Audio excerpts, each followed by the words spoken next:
I stand before you tonight feeling grateful and feeling blessed to have been a porn addict, and feeling especially blessed and especially grateful to be a recovering porn addict today, because that word really makes a world of difference. I didn't always feel that way about my past. I remember about 6 years ago, I was driving down 595 and I was on my way to my first recovery meeting, and I was shaking and I was incredibly anxious. I couldn't breathe. And I was heavy with shame. I was broken. I was hopeless. I felt helpless. I was isolated. And I was suicidal. And I remember what I was thinking as I was driving down 595, because it was the same conversation that I had been having inside of my head for years and years and years. Benny, you idiot. How could you let it get this bad? Why didn't you stop when you were young, when you could stop? If it wasn't for pornography, you'd have a great sex life. If it wasn't for pornography, I'd have money and a career, and I would have achieved all of these things. I remember thinking, what am I about to encounter on the other side of this door that I'm about to walk through? Am I going to meet perverts, rapists, sex offenders? Is that who I am? I can't be like them. I can't be like them. I'm not having sex with anybody. I'm just watching porn. I want to die. I want to die. I want to die. Kill me. Kill me. Kill me. That's what I was thinking. And on any other night, that particular point in the dialogue when I was thinking about just my life ending, that's the point when I would have reached for my medication. And for some other people, it would have been maybe alcohol or drugs. For me, it was my laptop and pornography. And I would use pornography to escape, to flip the switch and just forget for a moment everything that was happening in my life. All the shame that I felt, all the pain that I felt, all the things I wasn't achieving. And I would use pornography to induce those very few seconds of intense pleasure where no thought existed in my head, where there was absolute bliss. And nothing was telling me how worthless I was and how terrible I was.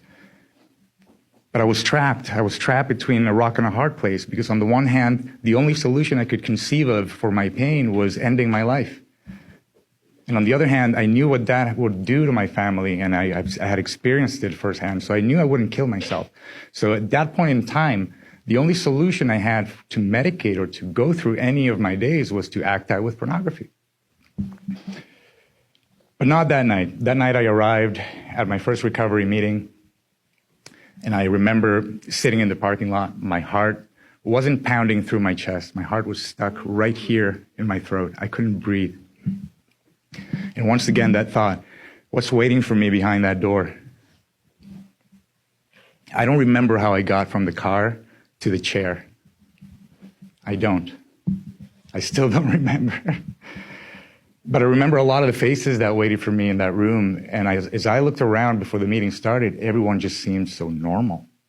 There were women and men of all walks of life sitting in that room with me. And then the meeting started, and I started hearing the readings, and I started saying, oh my God, this is me. This is me. This is what I've been going through.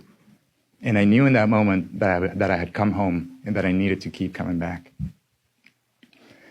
The next thing I found in that meeting was my experience reflected back to me from every person that shared that night. Everyone that shared, didn't matter where they came from and what they had gone through, I could hear my own experience. And for the first time in my life, all of a sudden I knew I wasn't alone. And I knew that I wasn't worthless. And I knew that I could be helped. But the most important thing, the most surprising thing that I found that night was an angel. And I remember this angel walking towards me after the meeting, and he approached me and he said, Benny, give me your phone number, save it. I'll give you my phone number, save it. Call me every morning at 8. I'm like, what? I didn't know he was an angel at the time, but he was right. Now, I'd like to be able to tell you that I called him the next day or the next day or the next day, but I didn't. I couldn't break through the shame. I couldn't break through the fear of being vulnerable and exposing to another human being what I had been doing all of these years. But this man started calling me every morning at 8 a.m. as I was dropping my kids at school. And as I was driving to my office every day at 8 in the morning, I was experiencing panic attacks. I was in panic and completely confused because I didn't know how I was going to begin my day of work without first locking myself in the bathroom and acting out with pornography. That's how bad it was. And so his solution to this problem was extremely practical and extremely humbling. He said to me, before you go to the bathroom every day, text me. When you leave the bathroom, text me. And I looked at him like he was crazy, but he was so right. So that began about 1.5 years of me texting this guy a toilet emoji every time I would go into the bathroom. 1 toilet emoji for number 1, 2 toilet emojis for number 2. And then I would text them the confetti and all the party emojis when I successfully came out of the bathroom without acting out, right? And that was, I think, one of the very first experiences I had of just realizing how powerless I was with regards to pornography, how helpless I was to stop this on my own. I could not stop on my own. I started working my program and I started talking to this angel of mine every day, and I started talking to my sponsor every day. And in working the program, I started remembering things. One of the first memories that I remember was of little Benny, about maybe 6 or 7 years old. And I had a girlfriend at the time. I always had a girlfriend. And we were at carpool at school, and I remember she kissed me on the cheek goodbye. And there was this whole commotion around us, all the teachers and all the students. People were either teasing us or cheering us. This poor girl didn't know where to hide. She was so embarrassed. And I remember coming into my car, and inside of me, inside I was just feeling so, so happy. It's like, oh my God, I can't believe this happened. All these people saw it. I am the luckiest boy in the world. And little Benny made the connection between displays of affection from girls and my self-esteem and how good I felt about myself. And I kept on moving forward. The next thing I remember was, little Benny again, this time about 8 years old, playing at a friend's house. And in what seemed like the blink of an eye, witnessing this friend bring his sister into the room and start sexually molesting her. And of course I froze, and I didn't know what was happening, and I felt deeply, deeply ashamed. And I called my mom, she picked me up, and I never went back to that friend's house again. But little Benny kept it secret. He didn't tell anybody. He didn't ask for help. He didn't ask questions. And he blamed himself for not being able to stop it, for not doing something. And I just buried it, and I kept walking forward. And I kept working, and I kept working, and the next thing I remember is little Benny, this time 11 years old, watching his first pornography film at another friend's house. And I remember these images coming on the screen, and once again, just not knowing what to do with it. I could not understand what these bodies were doing. I could not make sense of what was going on. I was just a kid, 11 years old, had no idea what I was getting myself into. But at the same time, I remember feeling this extreme high. I had never felt that sensation ever. And I was excited and I was titillated, and it was a secret. And this time the secret made it kind of exciting, I was being naughty. Only my friend and I knew what we were doing. And little Benny made the connection about feeling high while watching porn. That would stay with me for a long time. Now, I didn't have access to pornography back then, but I soon discovered masturbation. And it came right on time. This was a time when my parents' marriage was kind of falling apart. I was feeling confused. I didn't know what to do with my emotions. I didn't have any really healthy coping mechanisms. And masturbation gave me the ability to soothe myself every night before going to sleep. And so from the get-go, as soon as I discovered it, this was a thing that I did every night before going to sleep. And of course, this was a secret. Privacy is one thing, but this was a secret. No one knew. No one would know.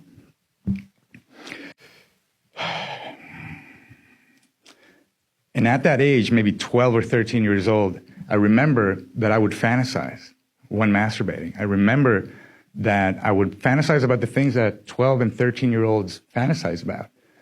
But in my mind, it all looked like the porn movie that I had watched when I was 11. In my mind, every fantasy looked like that. And I was the stud, and I was the guy, right? And I was the performer, the guy who could, do anything in bed. Fast forward to 15, and this was truly a pivotal time in my life when I went through this kind of rite of passage that was very normal in the community that I grew up in Venezuela. And I'm 15, and I end up at this pay-by-the-hour hotel with a prostitute. And I don't want to be there. I'm scared, shitless. I want to run away. I don't want to go through with it. But in my head, I kept telling myself, just go, just do it. It's going to be over soon. Just do it, get it over with, and no one will bother you again. You'll be able to move on with your life. We end up upstairs. I am nervous beyond my ability to express it, just the level of anxiety that I was feeling. And as we started becoming intimate, my body is just not responding. I'm scared. I don't want to go. I don't want to be there. I remember my mind being in one place, my body being in another place. And this did not look, feel, smell. Nothing was like it was in my fantasies. Nothing was like the movie that I had seen all those years ago that I kept running and running through my mind for years at this time. Suddenly, I felt something in my body that I could not explain. I didn't know what was going on. I didn't know what this woman was doing to me. But my body responded. And so I said, fine, let her do it.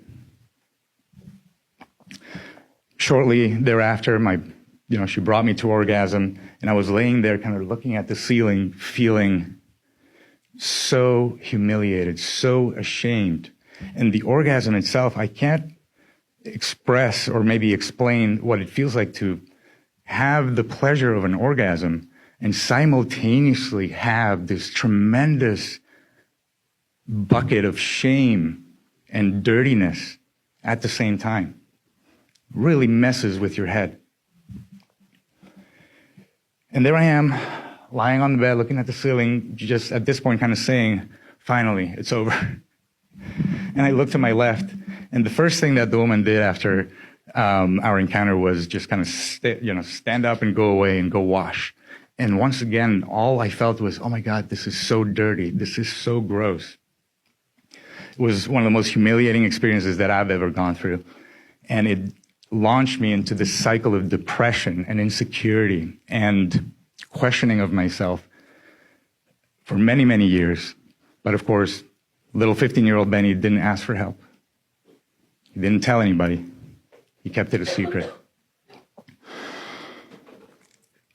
And my refuge became porn at that time. Maybe a year and a half later, I found a way to get a fake driver's license, and that gave me access to all the pornography that I wanted. I was 16, maybe 17, buying porn magazines wherever I could. And at this time, my addiction really, really progressed. At the same time, I was, I always had kind of a girlfriend. And each time an opportunity for intimacy would present itself, I would build it up in my mind and in my fantasies for a long, long time, thinking this is going to be the one. This experience is going to change everything. This is going to fix me. This is going to take away all of the bad stuff that I've experienced in the past. I'm not going to need porn after this. And lo and behold, the experience would present itself and the result would be the same. My body would just be transported right back into that hotel room. The panic that I felt would be just the same. And of course, I would be left humiliated again. I would be left feeling ashamed. I would be left feeling embarrassed. And I would be left feeling like I let the other person down somehow. On top of it all, you know? Eventually, I got married, very young, at around 22. And I truly believed that marriage was going to fix me. Truly believed that marriage was going to take away my pornography problem. I was going to get all the sex that I needed. I was wrong. I was very wrong. And for years, my addiction just kept progressing. This was the late 90s at the time. Internet had come around. And so with that came this whole new world of pornography that I could access. And day in and day out, one day at a time, one time a day became twice a day. Twice a day became 3 times a day. And it just kept getting worse and worse and worse. But I kept it secret. I didn't tell anybody. I can't be an addict. I'm not having sex with anybody. I'm just watching porn. I'm just scared. A guy with high sex drive, I would tell myself. I had all the excuses. I'm not getting it from my wife, so I'm doing her a favor. I don't have to pressure her. I don't have to push her. I don't have to ask for it. I can just take care of my own needs, right? Then 2009 came around and the Tiger Woods scandal happened. And I remember, for those who I don't know if any of you are not familiar with it, but Tiger Woods was exposed as a sex addict. And I remember the media crucified him. They just completely tore him apart. And I remember the conversations around the table with friends and, acquaintances. And I would just sit there and be quiet because they were just completely shaming him. And I kept feeling conflicted and confused because I would look at what he was doing. I kept saying to myself, hang on a second, there's something there that is similar to me. And at that point, I remember deciding this was something I was going to keep secret forever. I was either going to die acting out or I was going to stop. But of course, I never found a way to stop. One night, a couple of years later, about 6 years ago, I found myself at work once again, but this time on the phone, about to cross a line that I had never crossed. I was about to venture outside of pornography and into acting out with other people. And I had a person on the phone and I was arranging an encounter. And when I realized what I was doing, all of a sudden I said, no, I can't do this. And I hung up. The next day I went to my therapist. I was in therapy at the time. And I finally opened up about what I had been doing. I had been going to therapy for maybe 4 years at the time. And I had kept it secret. It was crazy. And he said, yeah, Benny, you're definitely a porn addict. Get yourself to a meeting, which brought me to, that drive down 595 in the Angel. Recovery has been the most amazing journey that I've had in my whole life. In recovery, I've learned to look back at my past and not feel ashamed of it, to connect with other people vulnerably within the safety of the room, and then to be able to take that outside of the room to my friends, to my colleagues, to my sons. I have 2 sons. They're now 11 and 13 years old, the same age I was when all of this got started for me. And I feel really, really blessed to have gone through all of it, because now I know that the shame that I felt each and every time I acted out was there to tell me to stop and speak up, to stop and ask for help. I know that the pain that I was feeling, by the way, my back was screwed up by then, and it was partly due because of my acting out. The pain that I was feeling was there to tell me, once again, stop what you're doing, listen to the signs, ask for help. There is help. And I feel blessed because I get the opportunity to instill in my sons something different than what I experienced. I get the ability and I get the chance to have these vulnerable, deep, mature conversations, to use the tools of recovery, the language of spirituality, humility, letting go of things I can't control. By the way, there's things I can't control, right? I get to have all of this with my sons, and it has helped them grow and mature and become amazing, amazing kids. And I feel really, really blessed because I know that where my addiction ended, acting out with online pornography anywhere from 3 to 6 times a day, that's where our kids are getting started today. If you think about the fact that I watched my first porn film when I was 11, that was 1987, 1988. There was no internet back then, and somehow the stars conspired to put that porn film in front of me. Today, if a kid is curious about sexuality, their first instinct is to ask Google, not to ask dad, to ask Google, not to ask mom. And it's been studied and reported on for years now that kids as young as 8, 9, 10 are getting intentionally or accidentally exposed to pornography. Things that existed only in the darkest corners of the world, and maybe you had to be an addict for 50 years in order to encounter them in real life. All of these things are available 3 taps or 3 clicks away on any kind of website for free, anytime on demand. Studies are also showing that sibling on sibling sexual abuse is on the rise. Partly due to the fact that kids are being exposed to pornography and then, out of curiosity, are reenacting what they see on their younger siblings. And so I stand before you tonight feeling extremely blessed to have the ability to guide my children through a different reality. Rabbi Shais Taub, in a book called A God of Our Understanding, poses a version of what an addict is in the context of society. And he essentially presents this vision that addicts serve a purpose. That addicts are kind of the canary in the coal mine. You know the canary in the coal mine? Right? Anything that is toxic in the mine, the canary will die, and therefore alerting the people that they should go.